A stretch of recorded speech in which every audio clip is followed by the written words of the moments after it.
Hi, I'm the host of the STO Smokers Lounge. I'm here to tell you about Anchor, the perfect app that you can use right now to start your own podcast network. You can broadcast right now. All you got to do is download the app, whether you have a phone, iPad, or even a laptop or desktop.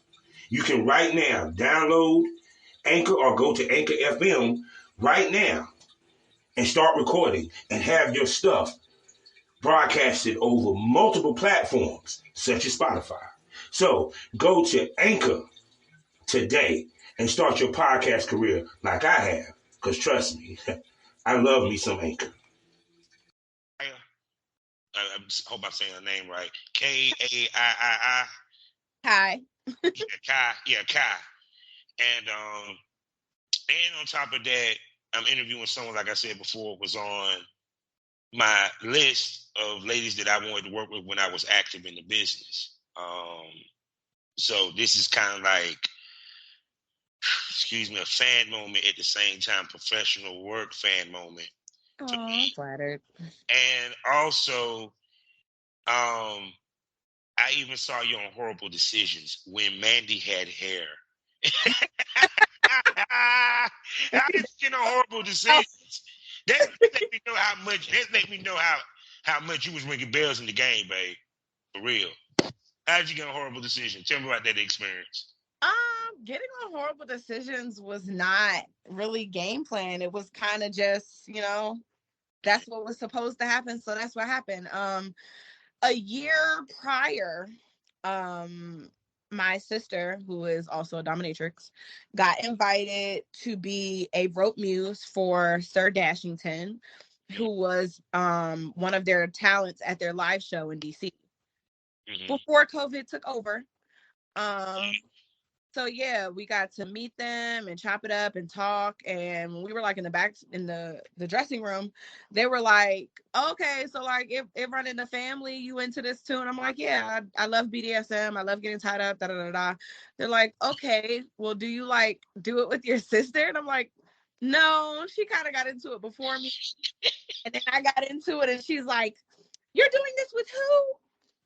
Fast forward a year later, I happened to be in New York that week. No. No, you good. I can still hear you. Cool. It's because I have two phones. Yeah. That's okay, but go ahead.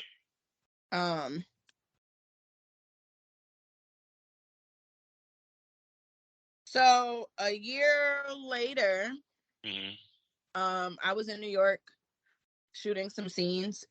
And Mandy had tweeted, "Who is kinky and in New York and wants to be on the pod, shoot us a mention or a DM and we'll check your profile out and let you know." And when I messaged them, Mandy's like, "Oh my God, like, yes, can I have to clear it and make sure we don't have any other guests, but absolutely pull up." And I was like, "Oh my God, oh my God, oh my God, oh my God, oh my God, oh my God, oh my God." I was freaking out the day before. I think like I had drank some champagne the night before and I forgot to put my contacts in the contact case. So they were dry the next morning and I had to wear glasses to my interview. And I was pissed.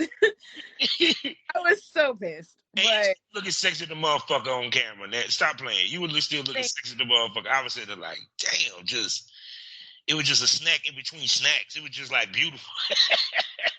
Thank you. So, and because I know it was like mind blowing that you happened to get on a podcast that ultimately became one of the top podcasts in the world right now. You know what I'm saying? Period. And also to be recognized, to be asked to be on that podcast is also another thing.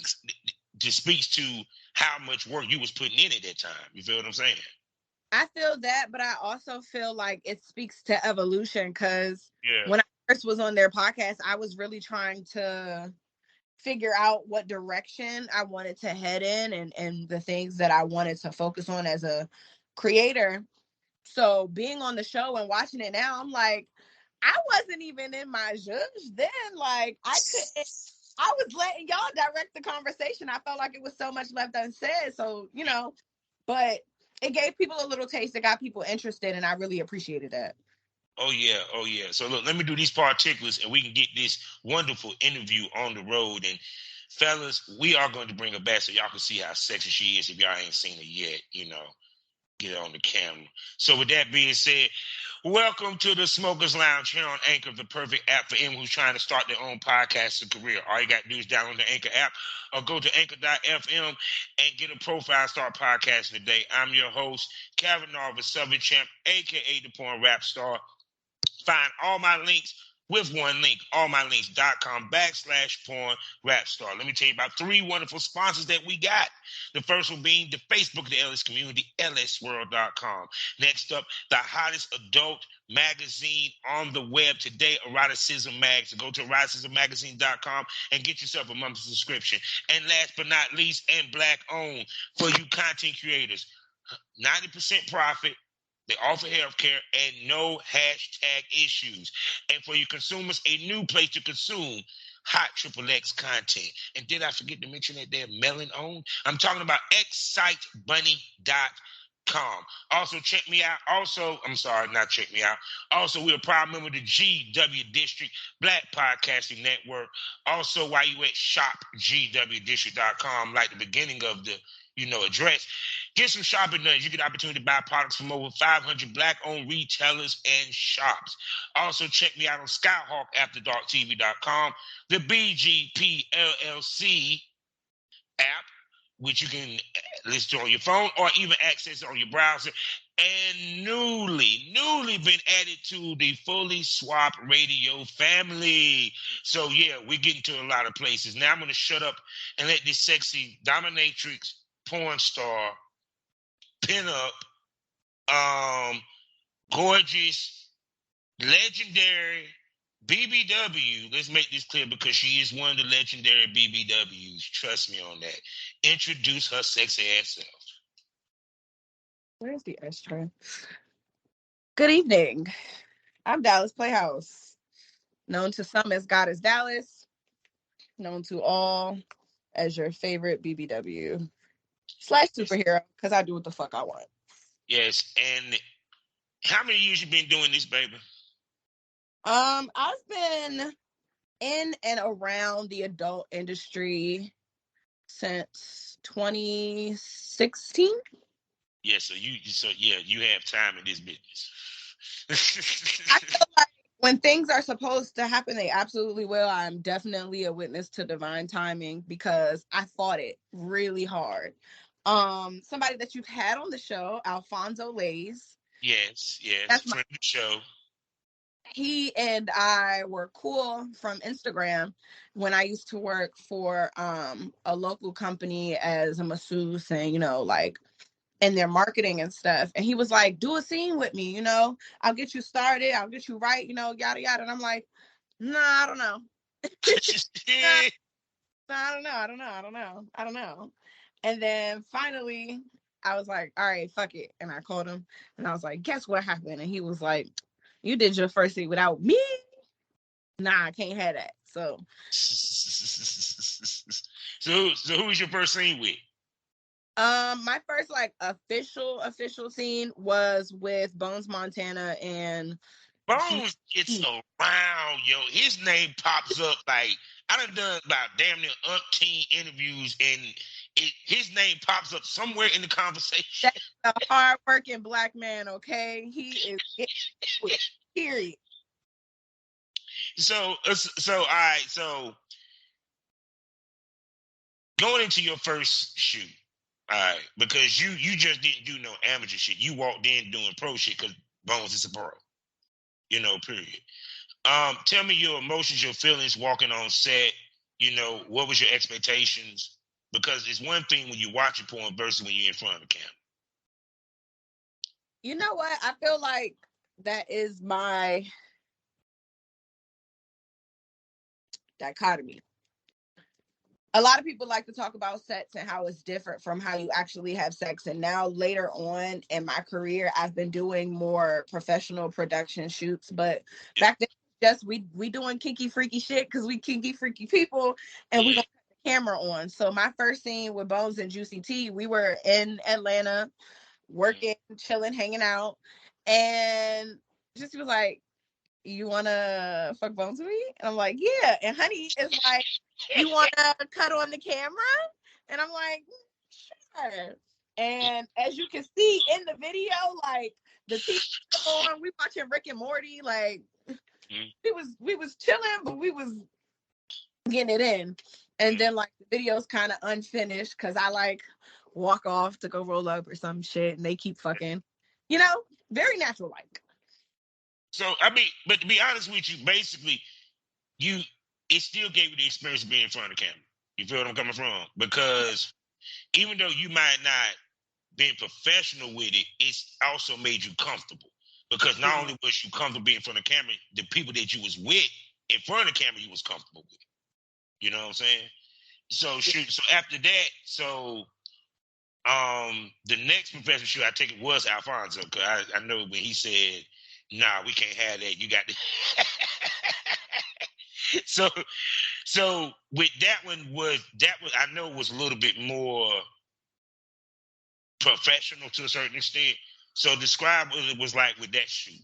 I would describe it as timely because Alfonso is a timely ass nigga. He will call and say, "Hey, I'm driving up. I'll be in the area within the next couple of hours. What I need you to have ready is what we discussed, which is maybe props if we have them, costumes if we have them, make sure everybody has what they need." When he gets there, we exchange test results, and then it's boom. Let's get it done. Let's shoot. And I was just like, do I have a moment to catch my? No, you don't. Time is money. Time is money. Time is money. We fucking rolling. Let's do it. Let's get it done. Yeah. And then when we're done working, he takes director hat off and he's like, "Look, all right, when I get these pictures and when I'm done editing it, I'll send it over to you, and that's that." Mm-hmm. See, and it's interesting because you got two sides of the game. You got the cool, somewhat the content side of it. You feel what I'm saying? What you did with Bones at first, which broke the ice for you and broke your chair. Pardon the pun. But also you got the professional sense of, okay, time is money, the whole nine or what have you. Period. So, and also you already walked in the game building a content library, because and I take it this wasn't planned per se.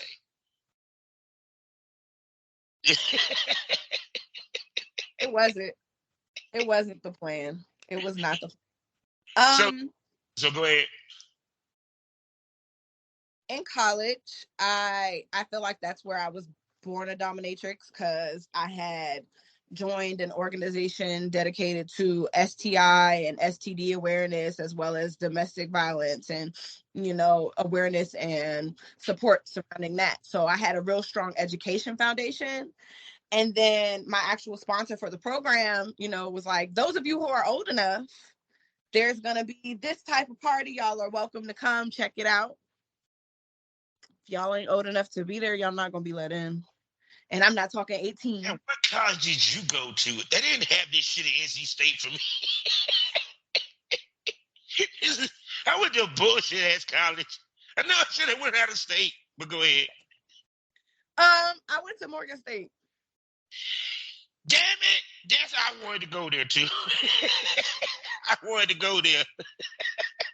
It's a great institution, but I got lucky. I got teachers that I was really able to connect with on a level that was like, look, y'all gonna be doing this shit anyway, so you might as well help your peers and pass out condoms and really help people learn what it is y'all need to be doing if you're gonna be engaging in all of this, because you're watching people fuck anyway. Yeah, basically, because shit, it went down in the dorms. Back, roommate didn't care. Back then, Craigslist popping, internet popping, seeking arrangements popping. So I was doing dominatrix work with Honey Dip. Her and I met in like freshman orientation, and literally she just decided we're gonna be friends, and ain't really shit you can do about it, bitch. I done took a fucking picture of your schedule, and I'm gonna be outside every single time you get out of class. So I mean, what you gonna do? Nothing. And then eventually I gave up and was like, all right, fuck it. I guess I'll be friends with the bitch. I got a friend. And then we started, you know, like she took me to this appointment to this white guy, and we beat him and we peed on him, and a monster was born because we were making bread and then going back to campus and being like, y'all want to go shopping? Yeah. Because see, that what people don't realize is the real money in BDSM and fetish is the meet and greets. That's where the real money is. You know, period. Because I know you came in the game towards the end where girls' thought process was DVD still the thing in 2016? Let me remember. And Mags, you know, I think that went out. But anyway, it was like girls, you know, used adult film to boost their meet and greets or what have you, pricing or what have you, you know, period. But you didn't see a lot of girls use the dominatrix, use the BDSM. And the BDSM, because it's a niche market, is also a high paying market. And that's why a lot of times when they see your BDS videos or what have you, webcam, they're going to want a session in person because they're submissives and they want to be dominated. And plus, you fit the Dom category of what they would consider a Dom.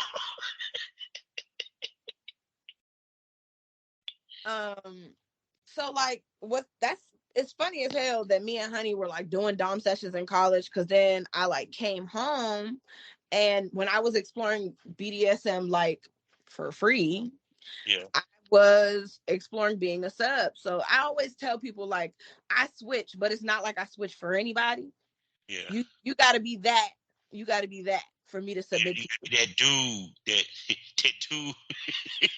you. I mean, but honestly, in our lifestyle, for a person to submit, yeah, it's you're giving up power. So the person you're giving up power to has to be strong enough to receive that power. Right. And a lot of people think that is only has to do with physical power. Yeah. No, it's energy, it's mental, it's all that. The strongest muscle you have. Because to be honest with you, a true dom don't have to dominate through sex. You know, actually, if you want to be honest, you don't have you. I mean, it's just the illusion of sex. Yeah, actually, it's supposed to be more of a gift or reward. You know what I'm saying? Period. You know, not a punishment, because that's a pleasure. No, it's for daddy's pleasure. so, which, of course, I noticed that you do videos for that, and that's part of your repertoire. But let's go back. Okay, when you got your scenes, what steps did you take at that time in 2000, I guess 16, 17, to make money off of it? I wasn't. Back then it's like not even 2016. So 2016 was more so like in-person sessions and like running around gaining street names. Like I was a club promoter. It was not linear. So 2018 I made my OnlyFans. Okay. And I was not like on a schedule. It was very much like, okay, I had sex with this girl, I recorded it, I threw it up. I'm doing naked yoga in my backyard, I threw it up. I'm, you know, having a king party, I'll take pictures and a couple videos of that for the people who consent. But it wasn't like, all right, we're gonna do this scene and produce that. We're gonna produce this, we're gonna produce that. Until I met creators who operated like that. And then it was like, okay, this format makes sense if I want to make more money, because now a lot of people are looking for me. Like for a while, a lot of people on Pornhub and X videos would like try to find videos of me. They're like, where are you? Like what? I'm saying, yo, I mean, you had like porn star status and you weren't doing porn. I mean, come on. Come on. I mean, I'm saying, Because it was to the point that it was like, no, because I always figured that you was probably the one that you weren't going to put up your triple X shit. Like, you going to put up your pinup stuff. Because all the pictures I saw you was posting like pinups. You know, even before the 7 was coming out, you know, it was just, you know, professional looking shit, hot shit. You know what I'm saying? Back in 2015, 2016, 2017, you know, I was in my vanilla life doing some direct marketing, and that company was Christian based. So to me, it was a conflict of interest to be trying to push all of my other stuff, knowing that I was selling these products, and I was selling them. So I feel like that kind of set me up for being able to market myself, because I was already selling a product. So then when I was like, oh shit, people actually want to see my porn, I know how to sell it so that it's going to actually make me more money. Yeah. Before everybody was like, oh shit, let's get on OnlyFans. See, that's what I'm saying. It's kind of like, damn, wait a second. So how long you been doing boy girl then? Wait a second. When did you start? Wait, so wait a second. Like, so you just recently started doing boy girl? No, I didn't just recently start doing boy girl. It was like a mixture. It was a lot of group sex, and you know, it wasn't, like I said, it wasn't planned. It was just stuff that was happening. I was going to retreats and I was going to munches. So there was things that I was able to record because my partners allowed me to, but it wasn't set up that way. And see, because it goes to a point that I always said. The key to this business is evolution.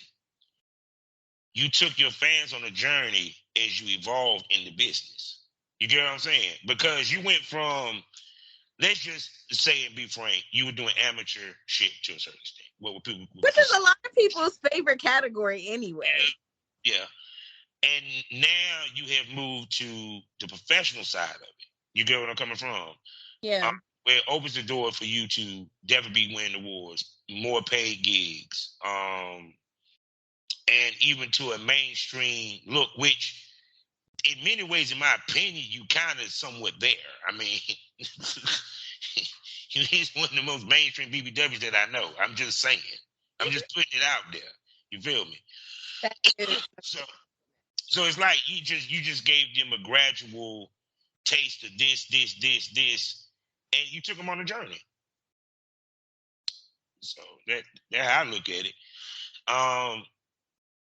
So now that you have now leveled up, because I always say this, once you hit a certain level, you have to stay at that level because they're going to expect you at that. When dealing with guys that hit you up for shoots, content, this is the favorite part of the show that the girls love to do. What he has to bring to the table? What cachet that he has to have other than a cute face and a big dick? Because now the thought process is different.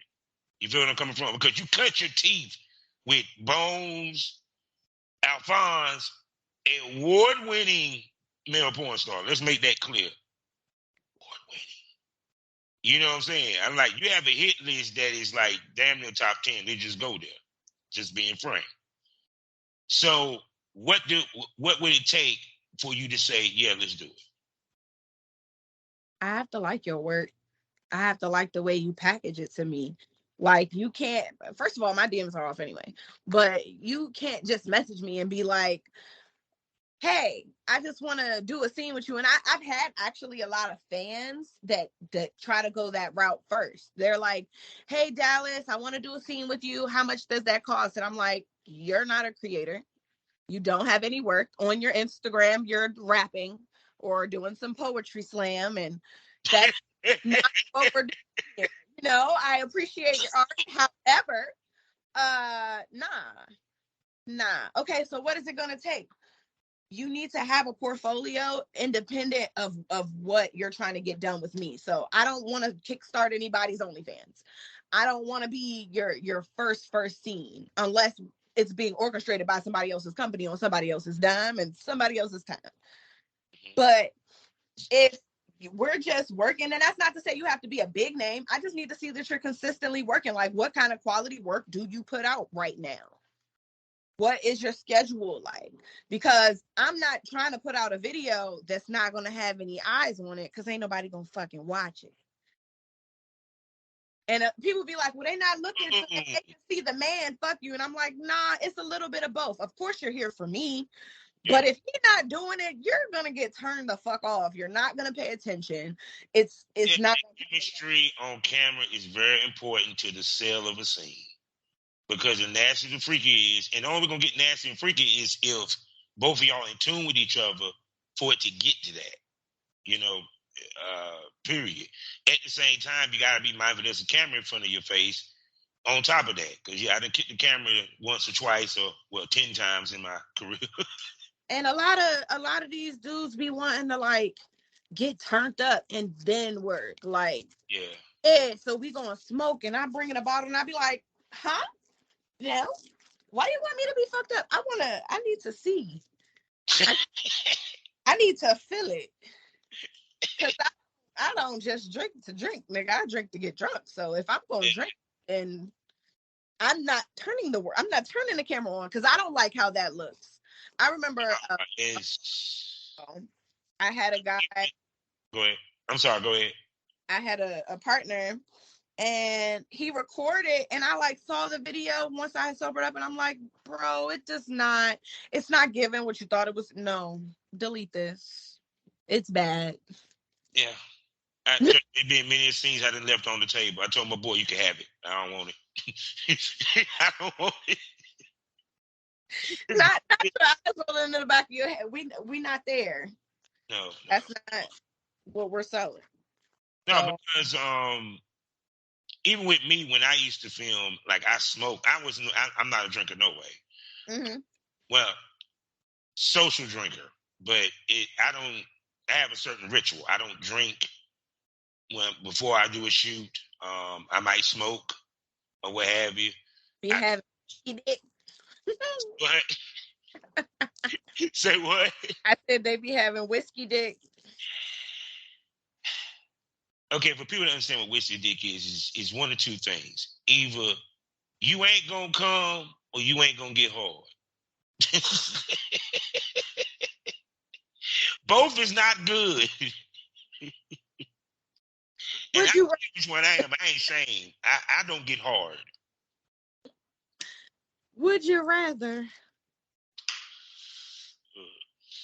No, because even with if it's hard, you can fake the cream pie or like what we used to call back in the day, Playboy it out. Just fade it out. Fade it out. He's stroking, just like just fade it out. Just he sit there butt ass naked talking about something. We gonna finish, man? No, man. It's been 45 minutes, nigga. 45. You see how sore she walking funny, man. Come on. God damn. Let the pussy breathe, nigga. Put your clothes on. Shit. But no, but that's the point. A lot of these guys don't understand that depending on the level of difficulty, because there's a lot of distractions. Because if you're on a professional set, you might have more people. Still, you got to deal with if you have a cameraman, period. And even if you do a POV, you got to hold the fucking camera. Obnoxious, by the way. Because I'm sorry, even with a POV, some of y'all ladies, I swear, y'all make it hard to hold the camera. He'll be tilted back, he'd have missed the whole shot. Oh, damn, I'm getting the table. Hey, okay. But no, oh my goodness, I like you already. You coolest fan to me. So how often do you film? Because I know that one, you're a lady that has a extensive brand. Because you do a multitude of different things that generate income for you. So when it comes to the content, how often do you film? Period. Do you do it on your travels? To keep up with the demand of new content. Currently, we are reworking the schedule because in the past years, so much has come up and affected daily routine. So we had COVID, and then I take care of my 90-year-old grandmother. God bless. So also my mom was coming off breast cancer treatments. She's done. She's in remission now. But all of that was happening at the same time. So it was not giving work. It was like, all right, I'm gonna fly out. You gonna be there? Cool. I'll shoot like 2-3 scenes, chop them up, wait them out. Give it a month or month and a half. All right, we're gonna meet up. We're gonna shoot. We're gonna chop it up. We're gonna post it out. In the meantime, I'm still interacting. I'm still doing FaceTimes. If I'm masturbating in the house or whatever, I record that. I've been working on ambiance in here so that I can do more, solo stuff, because I want to really take my followers on the journey of relearning my body. Over COVID, I feel like I've gained a little weight. And obviously, being a BBW, people don't feel like it matters whether I gain weight or not. They're like, I mean, the category is fat, bitch. Like, I don't. But for me, it's like being comfortable in your body and being able to get in front of a camera day after day and be like, it's not even, I don't like what I see. It's, I'm trying to be okay with what I see and still turn myself on and still touch those spots. I'm not even going to front. You have mastered it, because it like, put it this way. One, you master your curves, and you know how to make love to the camera. You know how to look at the camera. Just like right now, if you guys could be watching this video, like, she's making love to the camera right now. Like, she's just making me feel special. Just look at me right now. I got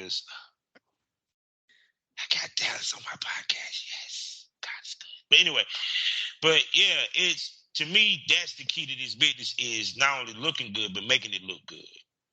Period. Because it sounds funny as fuck. If you can make a still blowjob pic of you looking up at a dude look hot, magazine ready, you're a beast. You know what I'm saying? Period. Or a doggy style pose or what have you. Because even to me, like, you embody what a porn star is, because you're a model, because the pictures you take. Period. You know how to work your body on camera. You know how to work the camera also while you're being fucked or what have you.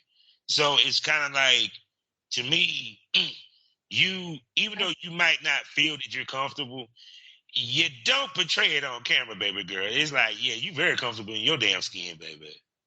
Very comfortable. Very, very comfortable. Well, yeah, I'm also recording my travels because I've been traveling a little bit, been seeing different states in the States.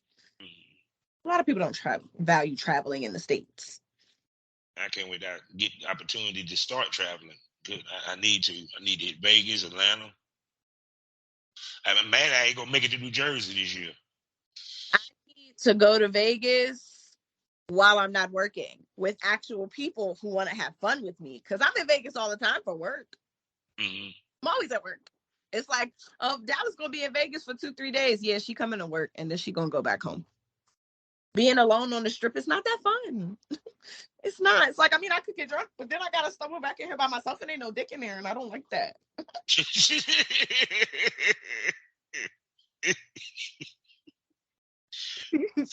See, that's why I had on the show. See, I like you, the life of the party. I love it. I love it. Damn it. So, but it comes to that time of the show that the fans love. Y'all know what it is. The time of the show when the pussy go dry, the dick go limp, and talk about the business. Now, you've been doing this for a minute. A lot of people have misconceptions of when they walk into this business. Because something that even we discussed when it comes to the male talents, they're trying to break into this business now. That it's easy, it's simple, it's not a lot of work behind it or what have you and stuff. Speak to the work side of things, not the ugly shit, the tedious shit, the shit. You know what I'm saying? Period. Because it's like it's not about making that big check. It's about maintaining. Dallas is an impulse spender. Dallas likes to spend money. Then plain and simple, Dallas like to spend money. So something that was real ugly for me in the beginning was making a lot of money and then being like, damn, I spent $5,000 that fast. See, because you get that dominatrix money. See, you won't get the full. See, we keep some real on my podcast. Goddamn it! Let me explain something to you people. It's a difference between dominatrix money and full service money. Trust me, it's that shit feeds your ego real bad. I woke up this morning, give me some money. Don't you like it when I smile? Like when you see the smile that pop up on my face when you send me money, you just want to keep that look on my face all day. See, that's what I'm talking about, because you have a lot of females that sit there and they put femdom, but none of them understand what it really means, what it is. You feel what I'm saying? With you having experiencing that breakdown, which is which, and what mistakes these young girls be making out here trying to do that. So femdom, FEM, female-led domination, can be both professional and lifestyle. So she could just like being a female who dominates men and women, or she could be getting paid for her services as a dominant, and it could be a number of kinks. Whatever's discussed with the client is what she ends up charging for her time, yada yada. Findom, FIN, is financial domination, and it's really a mental kink. It's not always, yeah, okay, I'm pretty, so give me money. It's like when you wake up in the morning, do you think about me having to pay for breakfast and then me having to pay gas and then me having to, I just shouldn't have to do that. And what else do you make money for other than to make me happy? You found me. It's kind of like I tell my subs, when you come to the altar in church, you do not come empty-handed.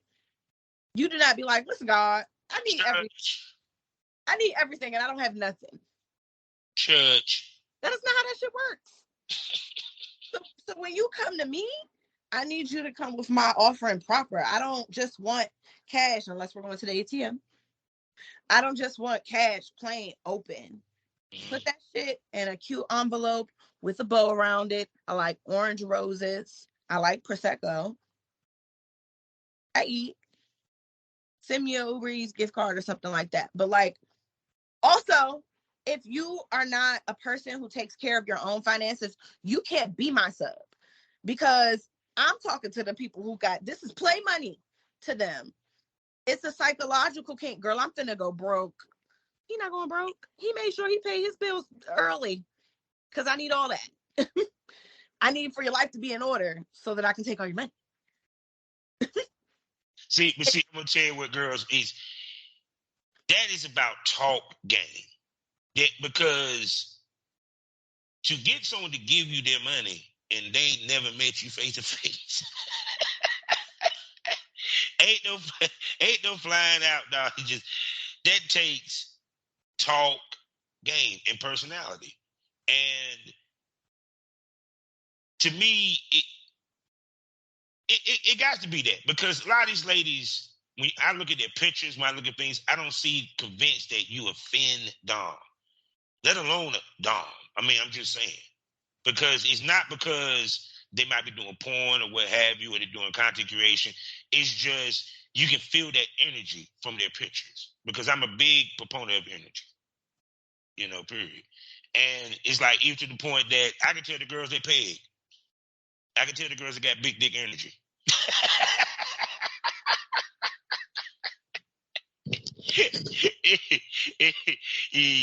See, you smiling, so yeah, I know. I have videos. They they show you what I'm talking about. Oh, okay. On that end, where's your biggest toy? What is my biggest toy? Your biggest toy. I have a giant blue. It's huge. It's huge. It's I don't even know how big it is, but I just know that it's like the size of my head. Oh, she about to go get it.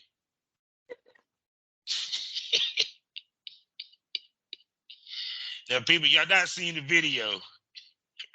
Unless she says she ain't got an issue with me putting the video up.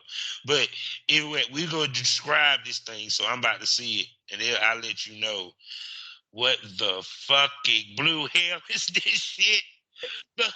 No, it's dope. No, no. If you take that to the balls, what can I do for you? The size of my forearm. I think it's wider than my forearm. Have you took that? Absolutely not. That's not what this I'm about is to for. say. I'm like, that's close to bestiality. I'm sorry.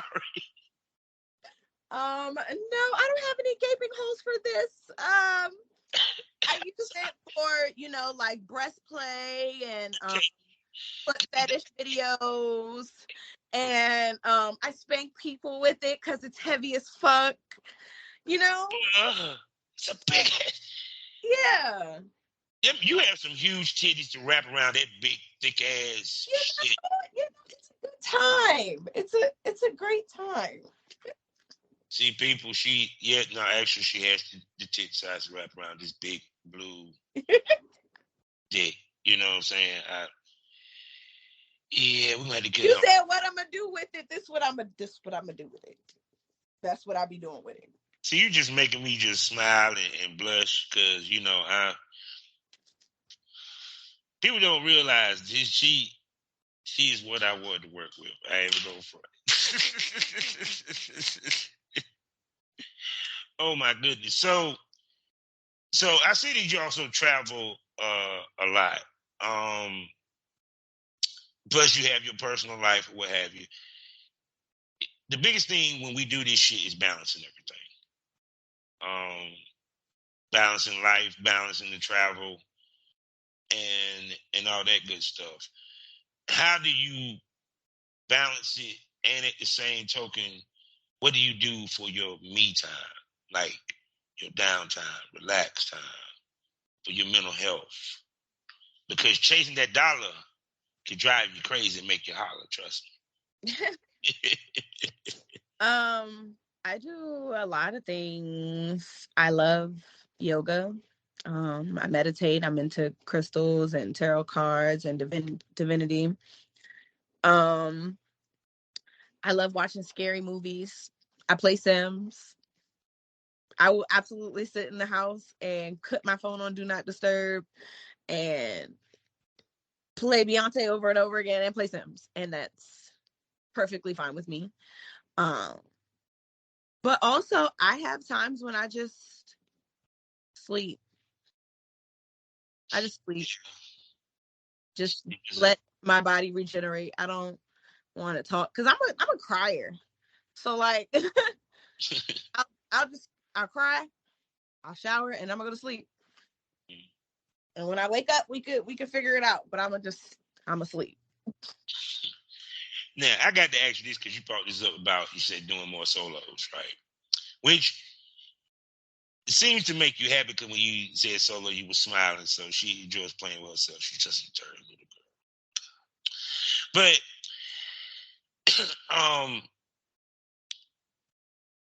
to me, my biggest issue I ever had with solo artists is if you're going to do solos, be imaginative. Because even to the point of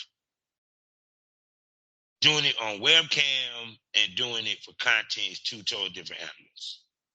And the one thing that females don't think about is bringing the variety of what you're doing with the solos. Like, for example, how many toys you working with? A lot. You got a trunk load, and I'm sitting on the trunk. say what? I said I'm sitting on the trunk. I can imagine. You don't have a fuck machine, do you? I do, but I need like a new power cord, so I've just decided to buy a different one because I want it to come with attachments. I need more dicks and more different dicks. Hey, hold on. Let's marinate on this. The power cord. Damn, you put that thing to work.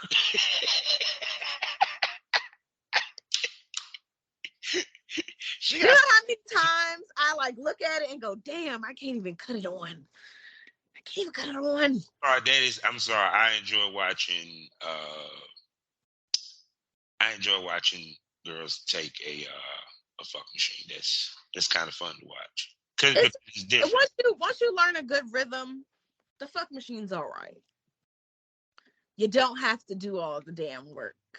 The rest be fucking me up, okay? I like this one dude I interviewed, Dark Tech. He makes his fuck machines wherever. He's real big, heavy into BDSM. Yeah, he's a very inventive dude. I have to give it to him. I love inventive shit. When people do inventive shit, that's why I also love about BDSM, the bondage shit and all that. I just love it. I'm still trying to learn to do the rope rigging. I love that shit too. I'm sorry. Just because I'm a dom does not mean I am a rigger. I am a rope bunny. I don't have the patience nor the memory required to tie my sub. When I tie people up, it is for efficiency. It is not for art. You're not going anywhere.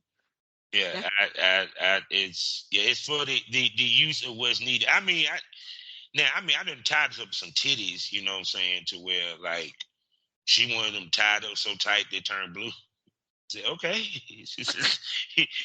I looked on YouTube. Oh, that's how we do it. Okay.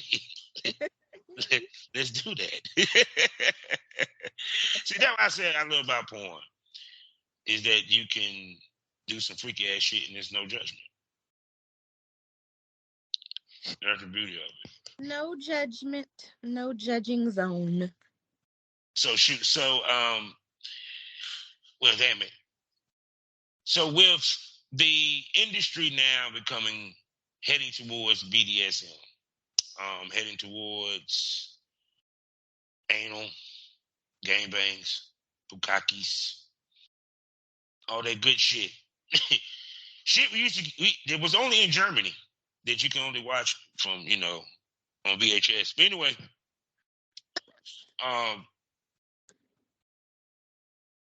let's see here. Have you done a gangbang? No. Is there something that you plan to add to your repertoire? Yes. Okay, so what would be your perfect gangbang? I feel like there's two.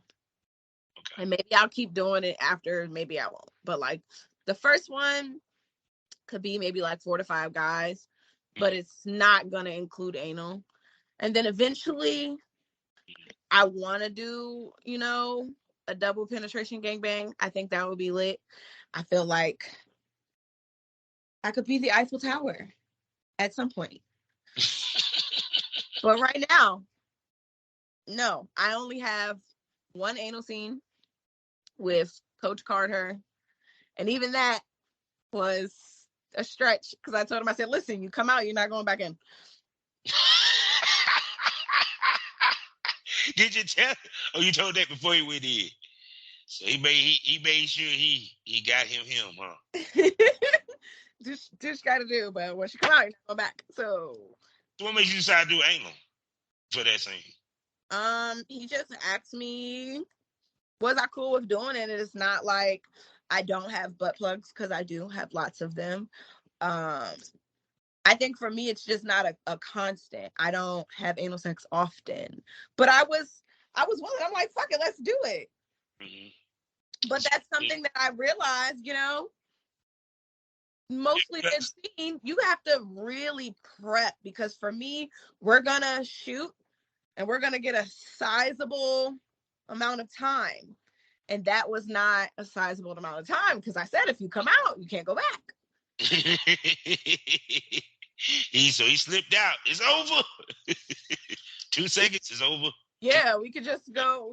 We could clean up and then finish the scene however we need to finish the scene. But like, that was that. So Because producers, if I should go back to training my asshole, I will. I might give it up. I might give it up for a gangbang. I feel that. But right now, I got this good throat. Yeah, your throat is legendary, baby girl. That's one of the reasons why I wanted to shoot with you. I was like, that is some good, beautiful bean footage right there. That's beautiful bean footage right there. That's beautiful. Saying, I mean, not because it's kind of like the way I was brought in.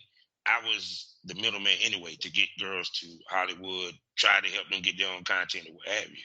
So it's like when I see somebody that I know that got it, like for the first time I saw it, I was like, oh. About 2 months later, all decisions, goddamn. I'm like, what the fuck? I knew it. Oh my God. But I'm here. I give people their flowers, baby girl, for real. Thank you. Because you've been doing your thing and everything. So it's like, now I know you sometimes bump into fans or what have you and everything. How is it like when you bump into fans? Because I don't get to ask people that weird. So much celebrity. Go ahead.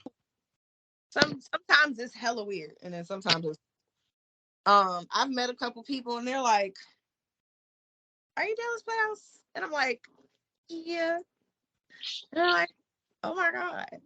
And I'm like, "Oh my God." To you. I don't really know. What do you want me to do? You want to take a picture? Or I don't know. But then there's some dudes that like they'll just be weird. Like this one guy, I was walking to the corner store or something like that, and he was like, "Hey, Dallas." I'm like, no, that's not what we're gonna do. I'm going to walk very fast that way. I got the fuck. And he messaged me later on that night on Instagram, and he's like, you like ran away from me. And I was like, yeah, it's 7:00. I'm a woman. First of all, we're in the street, sir. That's not my government name. So I'm like, I know you're a fan because you're like Dallas. And I'm like, okay. All right. But I'm not going to stop long enough to ask you what the fuck you want, because why are you hollering my name in the street? Yeah, I remember one time that happened to me, walking to the grocery store, past the Jiffy Lube. Dude stopped what he was doing with a car. Big country! Hey, wait a second. Who the hell know my porn name about this bitch? What the fuck? Who the fuck know my porn name? I had a fan, period. I mean, it's crazy when you bump into them when you meet them. And also the fact that you have fans, period. Which is really awesome. Yeah. Cause like I said, your name been ringing bells for a minute, baby girl, for real. Oh, it's just funny that you just really started doing boy and girl like that. I was like, damn. See now, but see, it's kind of like this. It's kind of like I call it the Heather Hunter effect. Heather Hunter only did 8 films, but the way her career ended up being, the way she's revered, you think that she did 100. You feel me? So you ain't even done that much, but your name is as strong as any porn star in the game. I appreciate that. I mean, it speaks to it, period. Even to the way that you move on the business and the whole nine. And it's like, I know you get a lot of females that step to you that want to get game, period. what's the one thing that you tell them that they need to come away with when you have those conversations? They hate hearing this because they feel like it's a bunch of bullshit, but I always just be like, be yourself. Like, that's the best advice I have for you is be yourself. Don't be afraid to say you're uncomfortable. Don't be afraid to say you don't like something. Don't be afraid to say you do like something. You know, like the more comfortable in yourself you are, the better you're going to be in the business, because no one's going to advocate for you except for you. No one has to do it except for you. When you get on set and they ask you at the beginning of every scene, are you under duress? Is someone making you do this? Do you want to do this? Do you agree to do this? Like, you have to be sure. And it's not just being like, oh, I have to be sexy. Like, you have to commit to the act. It's not just fucking. You're exchanging energy with people. So you got to be prepared for that. Now I'm gonna ask you this: have you ever been? And it'll be the last thing. I ain't gonna hold you up. I know you're a busy woman. Is you have done shoots where you meeting the talent for the first time, correct? Okay. Now speak to some of the things that male talent can do when they're in that position with a female talent. That can liven up the mood, you know, help her relax, feel comfortable, feel at ease mentally to do that shoot. Because at the end of the day, let's keep it 100. We have to woo y'all asses in some way, shape, form, or fashion. You know, because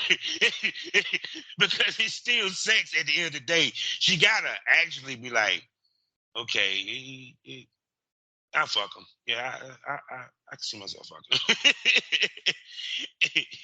It's always two switches for me. It's either it's gonna be real lusty and it's like the physical attraction is there, or it's gonna be not mental, but like it has to be a vibe. You have to literally be like, okay, this is what I'm into. This is what I'm not into. Don't do this. Like, I tell people, I'd be like, don't be grabbing all on my stomach and like shaking it and shit while you fuck. Don't do that. Mm-hmm. I'm not a cow. I don't need to be shook like a milkshake. And they'll be like, okay, cool, got it. Not gonna do that. Is it okay if and once you like go through a quick list of boundaries, you kind of can see where you guys can go. Because some people just think it's like, oh, I'm gonna suck some dick. Oh, I'm gonna eat some pussy. We're gonna do some doggy style. We're gonna do some missionary, and that's gonna be that. And it looks exactly like that. Like, okay. It's not fluid. Yeah. And plus adding the caveat of you don't know what kind of day that person had when they walked on set. So now I got to deal with, for the females, oh, he got in an argument with his girlfriend. Broke up that day.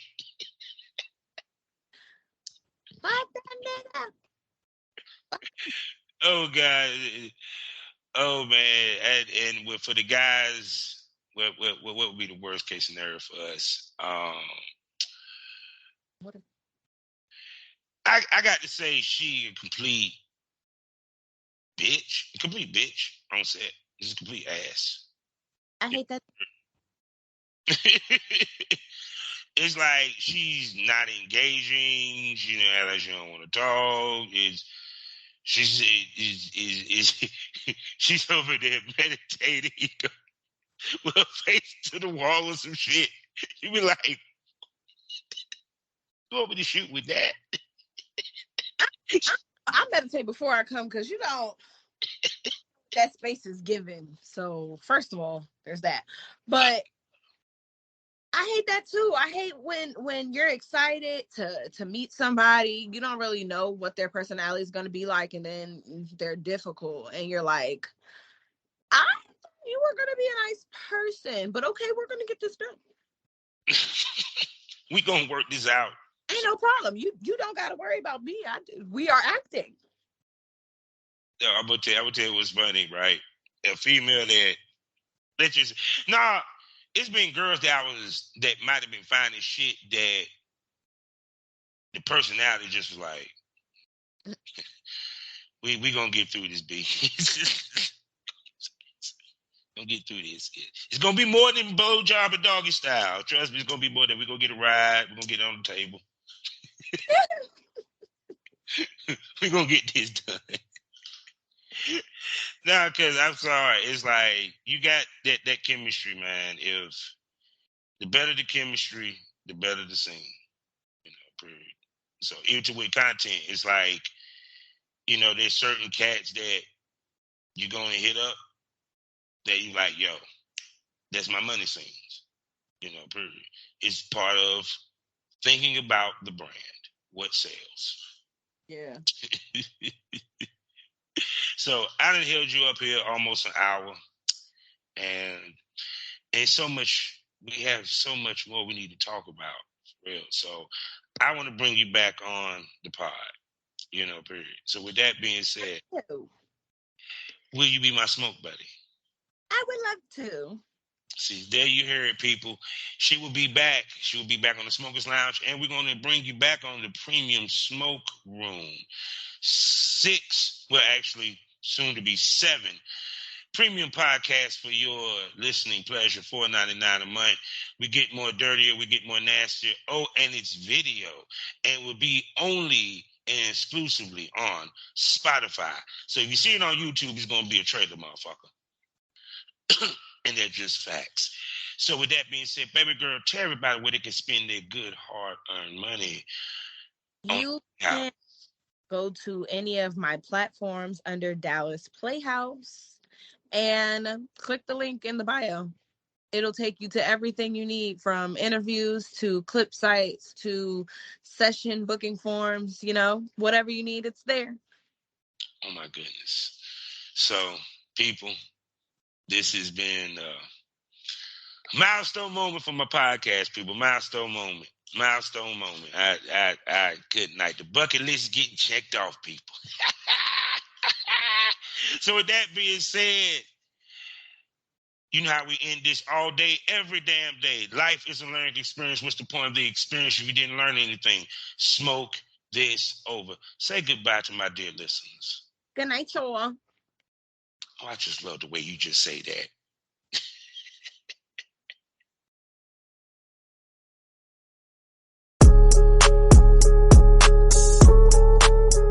Men are so visual too. Like if you're just doing like a lot of, they just love it, and it's on their love.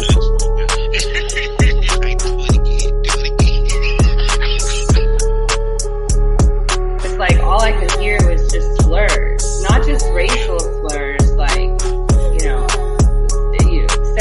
the F word, the N word, some other word I don't even know how to spell.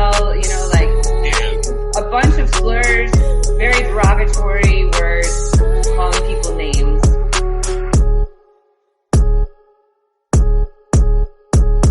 Supposed to be in a society where we're supposed to be more progressive. Especially because there's so many down low people in the BIPOC community, even in Latino culture, because it's so frowned upon from our elders that a lot of people don't even feel comfortable saying it out loud. And so they have interested in finding a new girl, and I think there's still a lot of companies out there that are still interested in that. But for me, I don't have patience. I just don't. And I also color correct them to shoot like a boy-girl scene. I was like, buddy, this is too much. And we get ready to shoot. There's a camera behind me and a light. That's all. Like the bright light. Every time I move away from it, you see the light. And I was like, can I please move it? He was like, afterward, he's like, you can take the camera out, editing. Nobody's trying to do that, no? Because we can't deny that these things are affecting us. We all have families that have children in school, and it doesn't really feel safe right now out there in the climate. And if you can completely distract yourself from that, good